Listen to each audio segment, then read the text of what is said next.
challenging,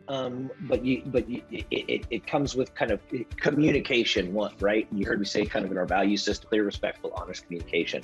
The vision has to be crystal clear and articulated as such, right? And the manner in which you execute on the vision may change, right? So it could be from a product marketing strategy, it could be from a brand positioning strategy, but nonetheless, as you do make the change as a founder or just a business leader, you have to express humility and understand that, and recognize and then articulate that failure is not fatal, nor is it final. It's the courage or the ability to continue to own it, to recognize.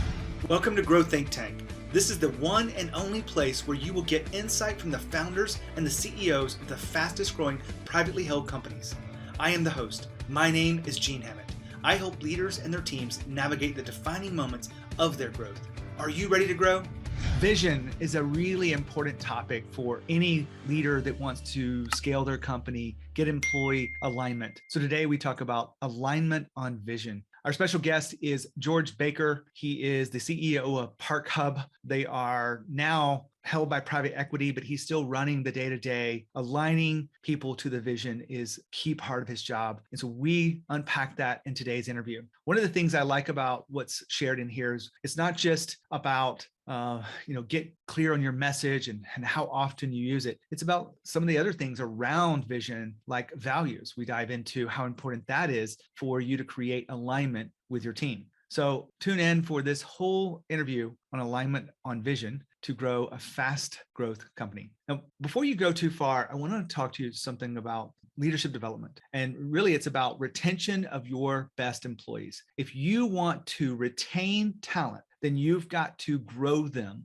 because if they're not growing, they leave. And leadership is a critical part of that. I'm sure that they need the hard skills of their job, whether it be certifications or other things that they're doing. We have a lot of options in front of us, but a lot of companies are missing the chance to develop the people as better leaders. And we have been working behind the scenes for the last few years on some really cutting edge kind of stuff and approaches to leadership development for emerging leaders, for those frontline leaders and even middle management, director level kind of people, to make sure we have a common language for leadership and a solid understanding of what conversation looks like inside of leadership and communication, specifically difficult conversations and accountability and coaching. Those skills are critical for any company to continue growing. If you continue to listen to about what we're doing here on the podcast, we're here to help you grow, be better leaders. But reading between the lines, it's really about how do we lead in a way that creates a self-managing company, and so that people are managing without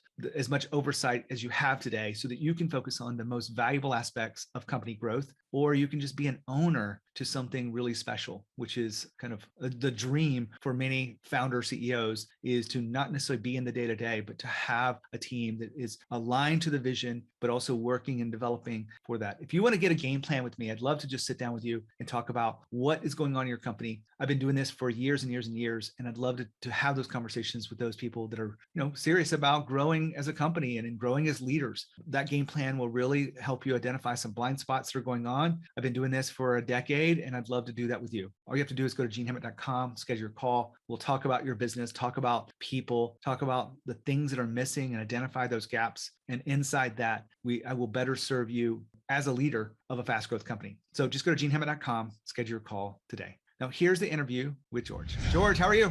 I'm well, Gene. Glad to be here. Thank you. I'm excited to talk to you about vision and people that really help your company grow to where it is today. Before we go too far, let's get an idea of what ParkHub is and what you guys are doing.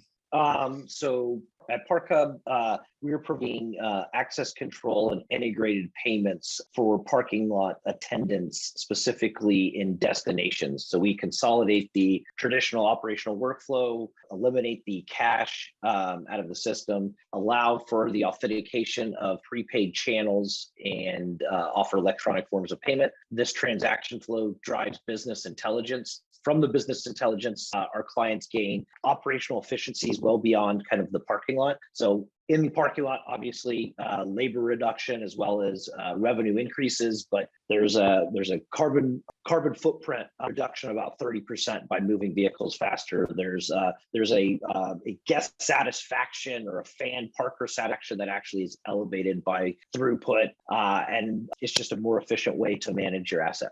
Well, we're going to have a good, interesting conversation. We're not going to talk too much about software or the parking industry. I'm sure there's some interesting things and technologies are coming, but we want to talk about the leadership principles and the people strategies that you have leveraged to be able to grow your company to where it is. So George, what are the principles that guide you as a leader of a fast growth company? Yeah. Well, we're grounded and rooted in our principles and our value system. I think that, that's you find that in lasting institutions that and specifically that have legacy. So tenets are clear, respectful, honest communication, no one is of any job, exceeding expectations of customers and colleagues, and data-informed decision making. We have kind of a mantra to never be in park and always in drive. That's that entrepreneurial energy and just kind of the hyper growth that we've experienced.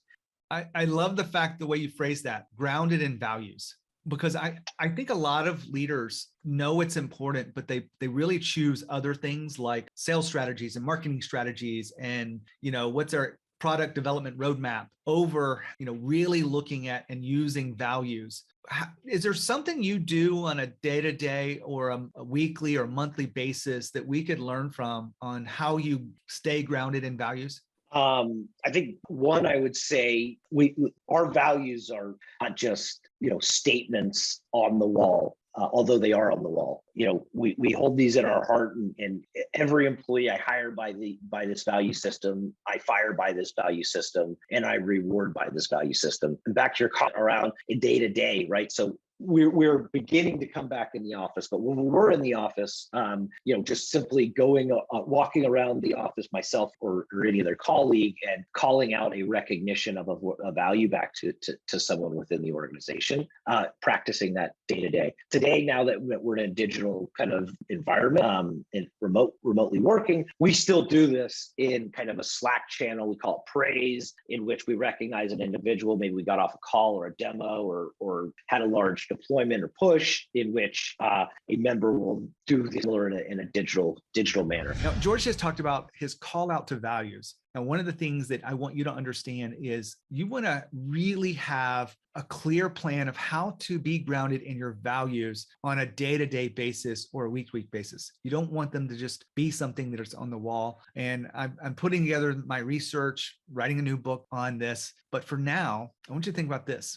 What can you do inside your meetings that you have that takes just a few minutes, but also reinforces the values and gives you recognition? Well, I call this a shout out. When you are using a shout out inside a meeting, it looks sort of like this. Before you sit down to really get to the core of it, maybe you guys bond over one of the values you have. I don't know what your values are, but one of my values is own it. And so when we talk about this amongst my team, we are going to talk about the behaviors of the value really quickly, 1 or 2 sentences, but we're going to also take a moment to have people share who's living those values and give them that shout out. This can translate into a Slack channel if you want to, but inside the meeting, 3 to 4 minutes of people sharing how well people have done with certain projects or overcoming challenges or meeting goals or exceeding expectations or maybe dealing with a difficult client. Recognition is absolutely free, and it really does create more continuity and alignment with people around them. And they don't even have to be in the room. They can be, but they don't have to be. And imagine it getting back to them from the executive meeting about, their name being brought out as someone who demonstrates high adherence to the values of the organization. So that's just a little bit of my insights around this. Stay tuned for a book in the future, but this is just one of the pieces where you can use values. Back to George. Well, I know how important it is if you want to create a company where people have alignment. And that's one of the topics that we're really diving in today is alignment of employees. I think a lot of founders have said back to me is, how do I get buy-in to the vision? And how do I get people aligned to what we're doing? What are your approaches for that, George? Yeah. challenging, it comes with kind of communication, right? You heard me say kind of in our value system, clear, respectful, honest communication. The vision has to be crystal clear and articulated as such, right? And the manner in which you execute on the vision may change, right? So it could be from a product marketing strategy, it could be from a brand positioning strategy, but nonetheless, as you do make the change as a founder or just a business leader, you have to express humility and understand that and recognize and then articulate that failure is not fatal, nor is it final. It's the courage or the ability to continue to own it, to recognize, and hey, we're still going to that top of that mountain. We're just not taking this path, right? So, and ways that I do this is, I have a state of the company every quarter in which I state what our vision is, what our mission, and I'll recount kind of where we are on a track from an annual plan, and then where we are we work them as rocks, but from a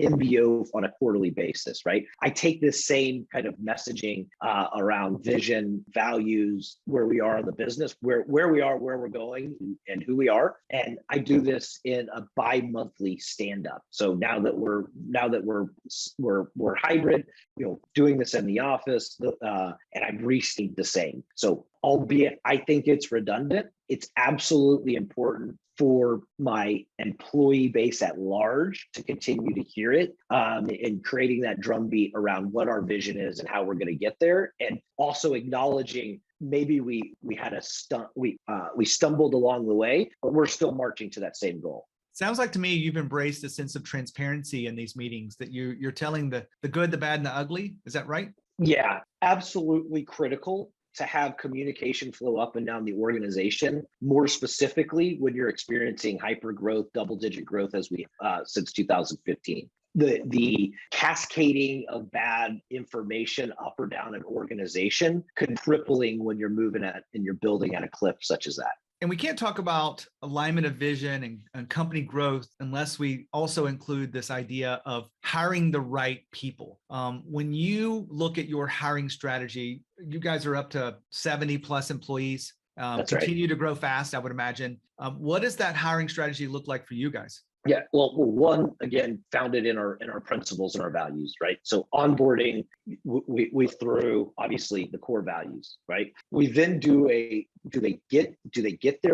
want their role, and do they have the capacity for their role, right? That helps us get in the right butt, right seat, right? Like, so maybe a core or principal value fit, they may get their role, they may want their role, they may not have the capacity for their role. So if that be the case, we move them down, we build them, we manage them till they're able to get into that role or seat. As they get into the organization, they find that they want to go lateral into another department or into another skill set within kind of the engineering team or the sales team, doesn't matter. But nonetheless, principally, it's are they a fit culturally, right? It's founded in the principles, and then we GWC it, get it, want it, capacity. GWC, I'm not familiar with that acronym. What is that?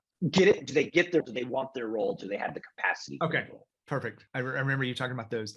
George, we're trying to unpack what it really takes to grow a company that's going fast in all of the interviews we do here on Grow Think Tank. And I'm just kind of curious, we've been talking about vision and alignment of vision specifically, and then also getting the right people. What else do you think about really drives your company for growth? Back to the communication, right? What drives the growth is the collaboration and the breaking down the walls, the barriers between departments, as well as just my employee base at large, right? And when you have the clear, respectful, honest communication, and you're able to group think or problem solve, and I refer to it as democratizing the genius walls in which we have, you can quickly iterate on a product feature. You can quickly build out a system or a process in which is or a void or you're needing, right? And I guess said differently, it's enabling or empowering kind of down management to to help solve solution, as well as make an impact on the organization. You get pride and ownership when you do that, and you build things in the right way. You create systems, processes for the right reasons, and it's extremely impactful. You just said one of my key words here, ownership. And I know a lot of people immediately jump to stock options or profit sharing or financial tools of ownership. But I actually think there's a layer of leadership that inspires people to feel like owners. Is that something you think about and really prescribe to as a leader? Yeah, absolutely. And going back and stitching together kind of a core value and then a praise element, right? Like, as an example, if Brittany on the operations team understood that we continued to have issues with a client and support around an integration, and she ends up owning the I'll call it fixing of that broken process or voided process, she then has ownership around it and bringing back in the not being above any job. It wasn't her responsibility to necessarily get it. And then exceeding expectations of customers and colleagues, 2 of the 4 values, right? Calling that out, like, and when you're dealing with a lot of type A personalities, it only makes the next individual want to own,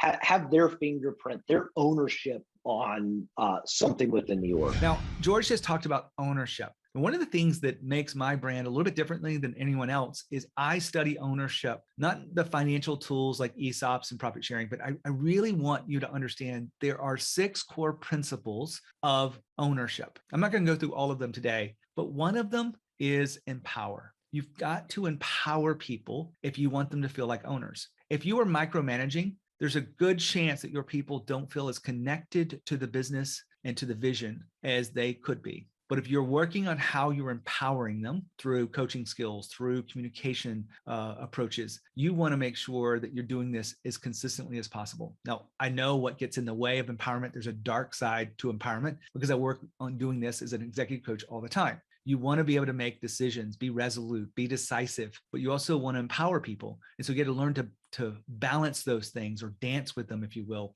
And that's part of the value of executive coaching, is being able to help clients understand when they are getting out of alignment with the values and really specifically the ownership of making people feel like owners. So all that being said, it's really important to understand what ownership is. If you want more content on that, just go out to my website, genehammett.com. You'll find plenty of content on how to get people to feel like owners. Back to George. George, I want to switch gears just a little bit here. In growing every fast growth company, I know failure is not fatal, but you've probably made a mistake or two. I'm curious, what would you share with our listeners about a mistake that you feel like we could learn from? Shoot, there are a ton of mistakes.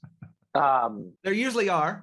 Here's what I would I'm going to say around capital raising. Okay. And there's this idea from a founder around ownership of equity, right? And it's very, very hard to understand, comprehend, grasp having a smaller piece of a bigger pie, right? And I raised 25 million before kind of selling the business to my newest partner, right? And along that 25 million was 3 rounds of funding, 2 sets of convertible notes, actually 4 rounds of funding, 2 sets of convertible notes. And I say all that to say is, like, I literally spoon fed the capital, right? And I was always managing or trying to drive the business and to the next lookout point in which I knew I needed to get more capital. The reason I did that was because I didn't want to sell and get the smaller piece of the bigger pie, right? But what it did to me is it put a lot of strain back into me, and I'm able to focus. Not that I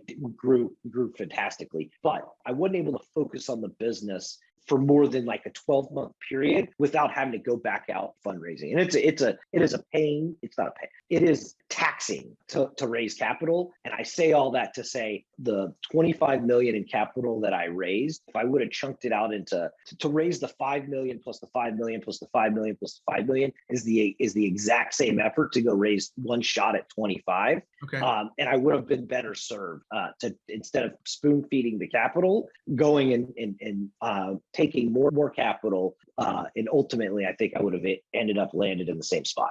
We want to wrap up today because we've been talking about alignment of vision. And I think that, we've been looking at it from the employee standpoint, but since you've raised money, you've sold to a private equity firm, how important was to get them to see the vision of what you're trying to create at ParkHub? And how did you actually do that in a way that was compelling for them to be a partner with you?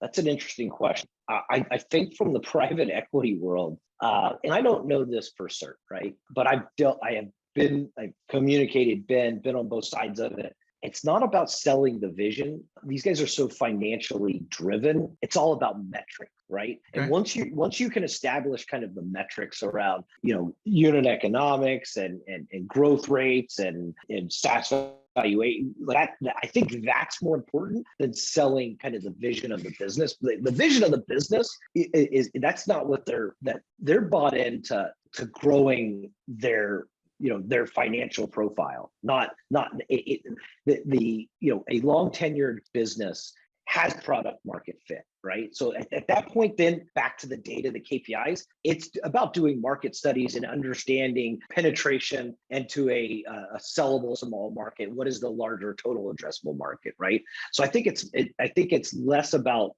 selling the vision and more about having them understand the financial gain and what $1 in gets $5 out. And how are you going to do that? Maybe that is selling the vision. It was way different selling the vision early on when I didn't have I had few clients and I was trying to figure out what my monetization strategy was. It's an incredible way to look at that, because I know that they're really important about who they're investing in and how we're going to get their money back. But I think there is probably, you discount some of that vision because they need to know, is this market growing and expanding in a way that allows you to meet these things at a scale that gets them the return on their money. It all comes back to money for these investors. So George, I really appreciate you being here, sharing your perspective on alignment on vision and what that means to people and even the partners that you have. So thank you so much for being here. Thank you so much, Gene. Appreciate it. Oh, wow. What a powerful interview. I really love talking to people who care so much about the people that they work with and having a place for them to do their best work. Today's interview is about alignment on vision. And it really is important for you as a leader is to communicate that effectively, often, but also make sure that people are aligned. The easiest thing I can tell you to do is to ask them, take a moment to sit down and talk to people one-on-one or in small groups about the vision and what we see for the organization and really how clear is that across the company. So when you think about your job as a leader, you want to make sure that you're continuing to tune in to what's going on with your team. And George just shared with us how some of that works inside of his organization, and I'm sharing it with you today. So if there's anything I can do to help you be a more powerful leader, help you have more confidence, help you create more accountability across your teams, then just reach out to me. Just go to genehammett.com and schedule a call. I'd love to talk to you about what's going on. I've been doing this for a decade plus, and I really would love to get to know you and see if there's a way I can serve you. Maybe it's just about giving you more content that I have that will help you, or maybe there's a fit for you across the services and programs that we offer through executive coaching, team coaching, and leadership development. Whatever it is, just go to genehammett.com and schedule your call. When you think of growth and you think of leadership, think of Growth Think Tank. As always, courage. We'll see you next time.